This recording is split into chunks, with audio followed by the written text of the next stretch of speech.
Olá, pessoal! Vou fazer aqui uma gravação, porque com aquela queda de energia que aconteceu aqui na nossa aula, nós não gravamos. Então, eu vou fazer aqui uma gravação para vocês do que foi o conteúdo da nossa aula de hoje, tá bom? E aí, vou colocar o link para vocês poderem assistir a aula e poderem se inteirar aí dos assuntos. Vamos lá, para começar.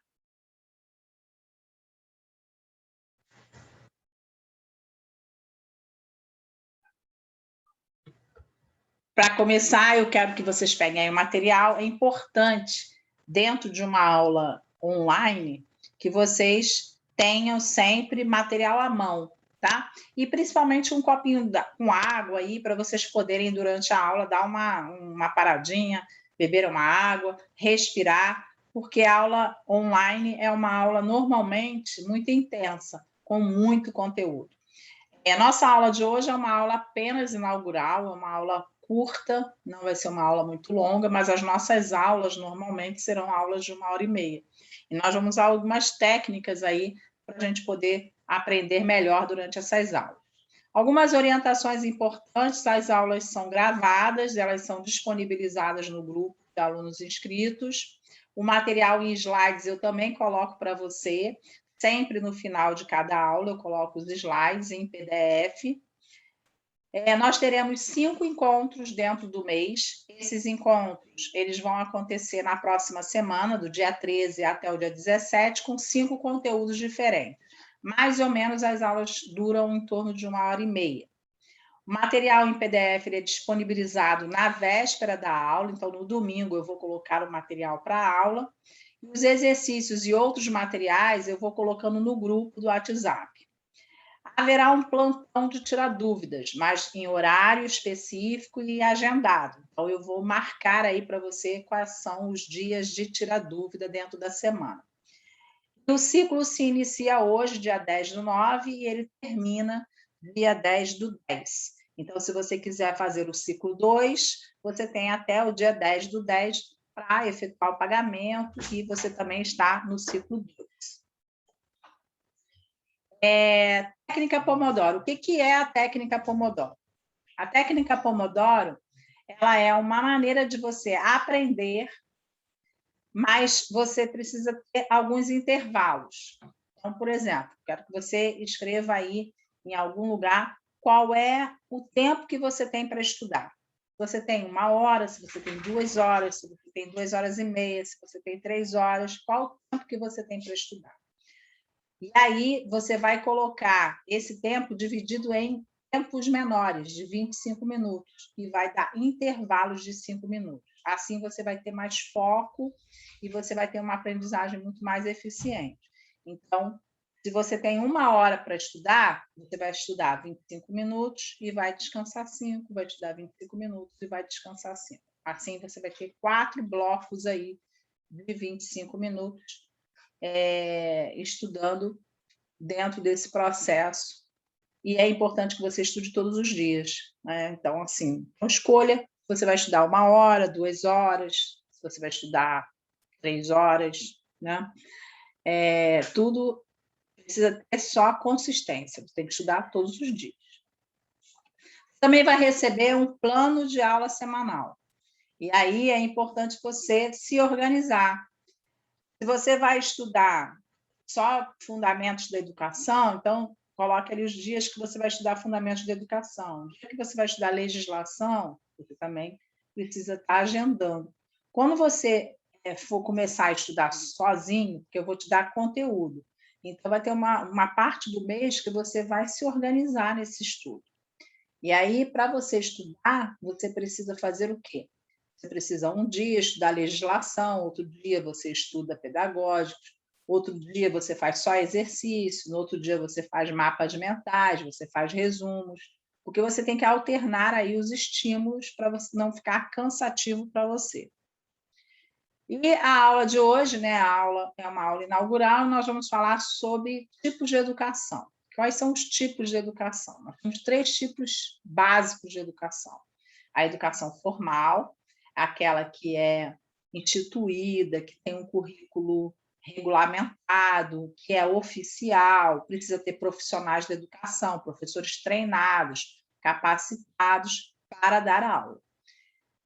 Temos a educação não formal, que possui uma maior flexibilidade dentro do currículo. E, normalmente, ela não é guiada por um currículo formal. Ela até tem um conjunto de conteúdos, mas não é instituído, não tem uma instituição, não tem um sistema que vai fazer essa regência de conteúdos. Então, pode ser, por exemplo, um curso, uma associação de moradores que resolveu fazer uma escolinha ali da associação de moradores. Então, é uma educação não formal. O Paulo Freire trabalhava com essa ideia de educação não formal. E a educação informal é aquela que a gente aprende no cotidiano, a gente aprende no dia a dia com as experiências de pessoas mais experientes do que a gente. Então, normalmente, os pais, eles trabalham muito a educação informal com os filhos, os avós, os amigos, a internet, livros, músicas, fazem parte de uma educação informal. Bom, agora nós vamos falar de teorias da educação em termos de aprendizagem. A aprendizagem, normalmente, ela tem 3 componentes importantes: professor, aluno e conteúdo. Então, as teorias da aprendizagem, elas têm tudo a ver com a evolução da ciência. A ciência, no primeiro momento, ela entendia o homem igual aos animais. A única diferença era a racionalidade. Então, no primeiro momento, nós vamos ter uma teoria chamada behaviorista, que está muito calcada em cima das teorias empiristas. A ideia de que a gente aprende através da repetição, a gente aprende através de um condicionamento. Então, essa ideia de uma herança biológica, né? Meu pai era inteligente, eu também serei inteligente. Se meu pai tinha um QI alto, eu também terei um QI alto. Ela não está presente dentro da teoria empirista, né? Não está presente dentro da teoria behaviorista. Ela tinha muito essa característica do inatismo, né? No inatismo, a gente tinha essa ideia de que a gente tinha um dom e que esse dom foi herdado. Já no empirismo, você é como se fosse uma folha de papel em branco. Você não sabe nada, sua cabeça é vazia e tudo que você vai aprender é por meio da repetição e de estímulos externos que vão fazer com que você aprenda. Outra teoria que está dentro desse conjunto de teorias da aprendizagem é a cognitivista. A teoria cognitivista, ela enfatiza o processo de cognição, que é através do qual a pessoa atribui significado à realidade que se encontra. É diferente do construtivismo, porque o construtivista ele leva em consideração a cognição, mas ele também leva em consideração o meio. Então, o construtivista ele trabalha com 2 processos, um processo de assimilar e um processo de acomodar. Então, o indivíduo vai construindo esquemas. E esses esquemas eles são individuais, né? Então, assim, a ideia de que eu aprendo comigo mesmo, eu aprendo a partir das minhas próprias condições biológicas e ambientais. E aí tem o Piaget, que dividiu isso em estágios, né, que é o sensório motor, o pré-operacional, o operacional concreto e o operacional formal. As teorias humanistas, elas vão trabalhar a ideia de que o comportamento humano que vai se aproximar ou não da aprendizagem por meio da motivação. Então, é preciso que eu tenha motivação para aprender. E com isso, eu preciso ter também uma certa ligação com essa aprendizagem. E aí nós temos o Carl Roger, a ideia de trabalhar uma abordagem humanista, levando em consideração o objeto maior que é o homem, né?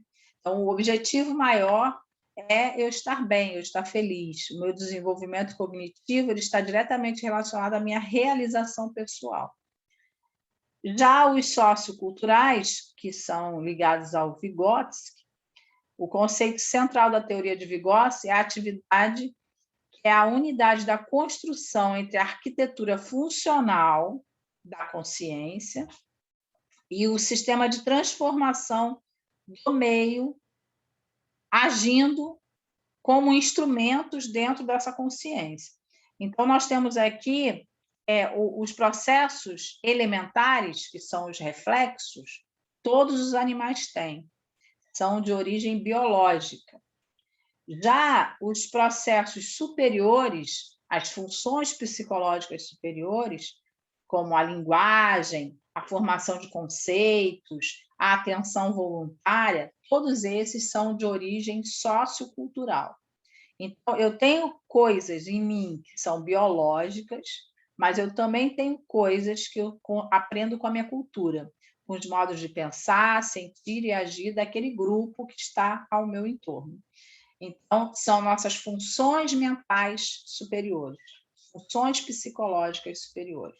Então, dois tipos de funções: funções elementares, que são os reflexos, e as funções psicológicas superiores. Agora vamos falar de cada um e eu quero que vocês coloquem aí nos comentários palavras que lembrem o behaviorismo, por exemplo.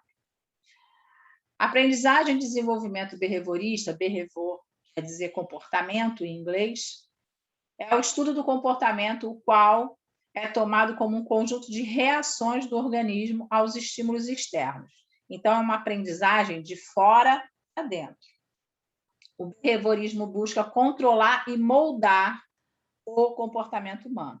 Então, palavras como comportamentalismo, experiências externas, repetição, molde, modelagem, empiria, que é a ideia de aprender pelas experiências, repetição, condicionamento, tudo isso faz parte da teoria behaviorista. Então, eu coloco lá, para fazer meu mapa mental, eu coloco a palavra behaviorismo e começo a puxar uma série de setas aí com essas palavras que te lembram essa teoria behaviorista. Construtivismo significa que a ideia de que nada a rigor está pronto e acabado. Então, tudo está em processo. Nada é terminado. Eu sempre posso construir algo em cima daquilo que eu já tenho. Então, o conhecimento se constitui pela interação do indivíduo com o meio físico ou social, com o simbolismo humano, com o mundo das relações sociais. Então, quando eu penso em construtivismo, eu penso em Piaget. E aí, se eu penso em Piaget, eu penso em acomodação, eu penso em assimilação, eu penso em equilibração, em estágios evolutivos. Então, o construtivismo ele traz ali uma série de palavras que eu também posso montar aí meu mapa, né? Interacionismo, assimilação e acomodação, já falei, os estágios evolutivos do Piaget, a ideia de processo, a ideia de aprender a aprender. Então, tudo isso está relacionado aí à teoria piagetiana. Já os cognitivistas, e aí nós temos o Brunner, né, que é um cognitivista, a ênfase é na cognição. O ser humano conhece o mundo através da sua cognição, através de processos mentais. Qual é a grande diferença, então, entre os construtivistas e os cognitivistas? É que o construtivista ele traz o meio como um influenciador também dessa cognição. Então, tem fatores biológicos e também fatores ambientais. Em que consiste o interacionismo?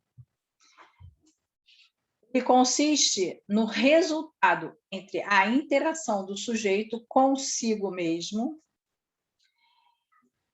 e o sujeito com o objeto. Então, o sujeito está em si e também está no outro, nessa interação, construindo a realidade. O sentido individual é fundado na construção de nós. Então, haverá sempre dentro do interacionismo a ideia de diálogo, a ideia de troca, a ideia de experiências superiores às minhas experiências. Então, a linguagem ela é uma grande construção interativa, porque mesmo que eu não saiba o que é um caminhão, quando alguém me ensina isso, né, eu estou criando ali signos. E esses signos, eles são passados de pessoa para pessoa através da cultura. Então, tudo que nós somos a partir dessa construção cultural, dessa construção social.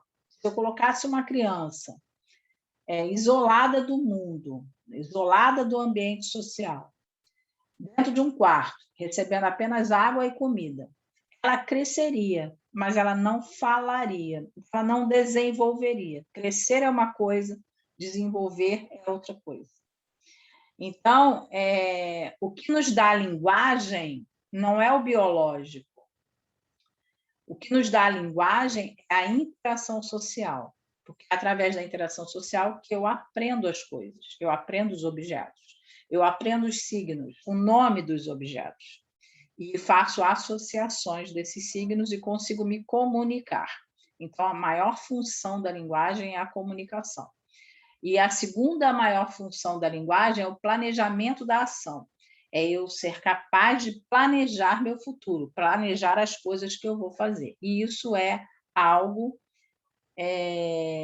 superior, né? Não é algo reflexivo, não é algo como os animais fazem. É algo que somente o homem faz. Então, para eu ser o homem, eu ter humanidade, eu preciso dessas relações sociais. Nós temos um tripé aí dos três teóricos, que são interacionistas, que é o Piaget, o Vallon e o Vygotsky. Piaget trabalha com a ideia de processo de construção do conhecimento por meio de uma teoria de que a criança tem um desenvolvimento natural. E é através desse desenvolvimento natural, ela passa por estágios, né, de evolução, que começam no sensório motor, passando pelo pré-operatório, operatório concreto e operatório formal, e o aluno ele se torna sujeito ativo dessa aprendizagem. Já para Vallon, a palavra mais importante de Vallon é a questão da afetividade. A ideia de que o sujeito se desenvolve de forma integral, motora, afetiva e cognitiva. Então, o desenvolvimento se dá por meio de estágios também, só que são estágios diferentes do Piaget, impulsivo emocional, sensório motor, também chamado de projetivo, personalismo, categorial e puberdade. Já para Vygotsky, o ser se forma em contato com a sociedade. Então, o aprendizado ele precisa ser mediado, ele não é direto, ele é indireto. O desenvolvimento da criança ocorre através das interações que ela faz com esse meio social e as condições de vida que tem essa criança. Então, são três interacionistas pensando de maneira diferente essa relação sujeito e meio. Agora nós vamos aqui para os exercícios, coloquei aí 10 exercícios, esses exercícios foram tirados de uma prova de 2021. Então, vamos lá. A questão número 1, de acordo com a LDB, compreende instituições mantidas pelo poder público municipal. A resposta aí dessa questão é a letra E, porque o que compreende o sistema municipal são as instituições de educação infantil, ensino fundamental e ensino médio que estejam dentro desse município. Então, não confunda a prioridade do município. Tá? Então, assim, essa questão aqui poderia ter um erro, né? As pessoas poderiam falar assim, ensino médio, município, não tem nada a ver. Porém, dentro da LDB, o que compreende, se está dentro do município, compreende o sistema municipal. Tá? Então, não é porque a prioridade do município é o ensino fundamental que ele não pode ter instituições de ensino médio. Se depois que ele atender a sua instituição, a sua prioridade, ele pode ter qualquer outro nível. Tá? Então, a LDB ela traz ali os 3 níveis compreendendo o sistema municipal. A questão número 2, a Base Nacional Comum Curricular define um conjunto orgânico e progressivo de aprendizagens essenciais. Antigamente, a gente chamava isso de currículo mínimo. E a BNCC mudou esse nome, trazendo o nome de aprendizagens essenciais, que é o mínimo, o essencial, né? Aquilo que todo mundo tem que aprender. Então, assim, a BNCC ela não é um currículo escolar. O currículo escolar ele é construído dentro da escola. A BNCC ela é um conjunto de aprendizagens necessárias. E elas são necessárias porque elas serão depois utilizadas em avaliações externas, né? Então, é por isso que elas são essenciais. A questão número 3. Artigo 28 da Lei de Inclusão. E aí a resposta é a letra D, porque o item 1 está falando o seguinte: o sistema educacional inclusivo nos anos iniciais do ensino fundamental, bem como o aprendizado ao longo da vida da conclusão do ensino médio. O aprendizado ao longo da vida, dentro dessa legislação, é para todo nível, né? Até o nível superior, a vida toda. Então, aprendizado ao longo da vida não tem uma restrição. Então, o 1 está restringindo, né, esse aprendizado ao longo da vida. Então, o 1 está errado. O 2 falando que a participação dos estudantes com deficiência e suas famílias nas diversas instâncias, ok. E as pesquisas voltadas ao desenvolvimento de novos métodos e técnicas pedagógicas, materiais didáticos e de equipamentos e recursos de tecnologia assistiva, também está ok. O que é a tecnologia assistiva? São todas as técnicas e instrumentos que fazem com que a criança da educação especial, né, a criança que tem alguma deficiência, tenha maior autonomia. Então, tudo que gera autonomia na criança é considerado tecnologia assistiva. Por exemplo, a cadeira de roda gera uma certa autonomia. Então, ela é uma tecnologia assistiva. Quando a gente tem uma mão mecânica, é uma tecnologia assistiva. Um lápis adaptado a uma determinada deficiência é uma tecnologia assistiva. Um aplicativo. Então, tudo isso é tecnologia assistiva. A questão número 4 fala da LDB, artigo 3. Artigo 3 é importantíssimo, fala sobre princípios. Respeito à liberdade e combate à tolerância. Não, respeito à liberdade e apreço à tolerância. Então, o item 1 está errado. Valorização da experiência extraescolar está certo. A vinculação entre escola e práticas cívico-partidárias está errado. Então, o 1 e 3 estão errados, apenas o número 2 está certo, então a resposta aí é a letra B, de bola. Segundo a Base Nacional Comum Curricular, é definida como mobilização de conhecimentos, habilidades, atitudes e valores. O que é isso? É a definição de competência. A BNCC traz ali 10 competências gerais. E o que são essas competências? É a mobilização de conhecimentos, habilidades, atitudes e valores para resolver demandas cotidianas. Então, tudo que eu aprendo para ficar melhor, para ter uma vida melhor, para solucionar os problemas da vida cotidiana, eu estou desenvolvendo ali competências. Então, a número 5, a letra C, o conceito aí de competência. De acordo com o Celso Vasconcelos, são características do processo de ensino-aprendizagem. Planejamento mais próximo da prática do professor e da sala de aula. Quanto ao nível de abrangência, está subdividido entre projeto de curso e plano de aula e a possibilidade de reflexão da prática pedagógica.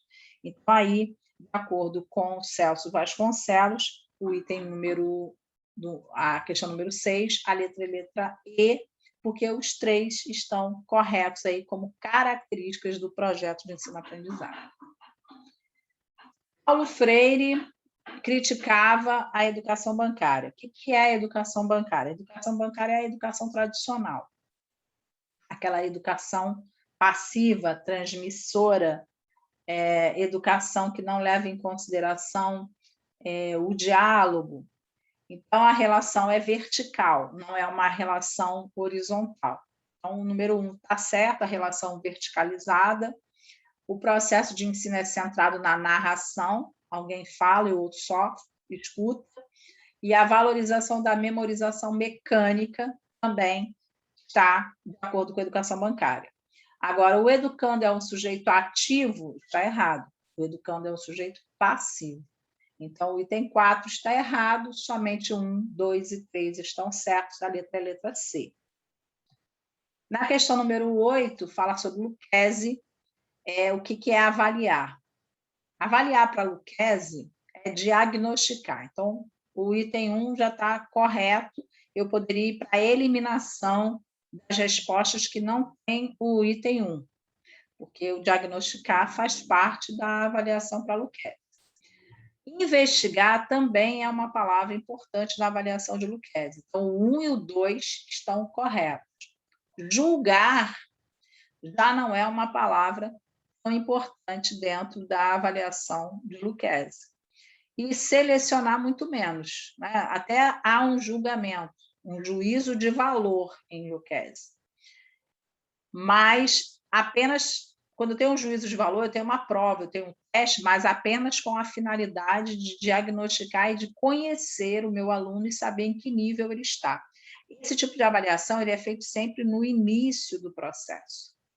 Nós temos 3 tipos de avaliação: diagnóstica, formativa e somativa. Então, a avaliação diagnóstica é feita no início, a formativa é durante todo o processo e a somativa é no final do processo, porque ela visa apenas o resultado final. Então, aqui, somente o item 1 e o 2 estão corretos, então a letra fica a letra A. Questão número 9, o conceito mais importante de Vygotsky é o conceito de zona de desenvolvimento proximal, onde atua ali os mediadores potencializando as aprendizagens, né? Então, aí a letra B. E a questão número 10, as 10 novas competências para ensinar de Perrenot. Descontextualizar, jamais, né? Tem que contextualizar. Então, o item 1 está errado. A construir e planejar dispositivos de sequência didática está certo, envolver os alunos em atividade de pesquisa também está certo, porque o Perrenot é um crítico, né? Então, a letra E e a letra D, somente 2 e 3 estão corretos, o item 1 está errado. Aqui ficou o gabarito, né? Então, se você perdeu alguma questão, é hora de você aí recuperar. E na próxima aula eu encontro você. Nosso encontro é no dia 13 de setembro. O conteúdo do nosso próximo encontro são os aspectos filosóficos da educação. E eu espero você aqui às 20 horas. Muito importante que você esteja comigo no horário da aula, mas se você não tiver, não tem problema, porque você vai receber o link da gravação da aula. Eu tive que regravar essa aula, né? Porque eu não coloquei para gravar, então ela foi bem rapidinha, a aula real ela teve muito mais interação, mas, de qualquer maneira, está aí o conteúdo para você assistir novamente e estudar mais um pouquinho. Até a nossa próxima aula, que vai ser na segunda-feira. Beijo para você e um ótimo final de semana.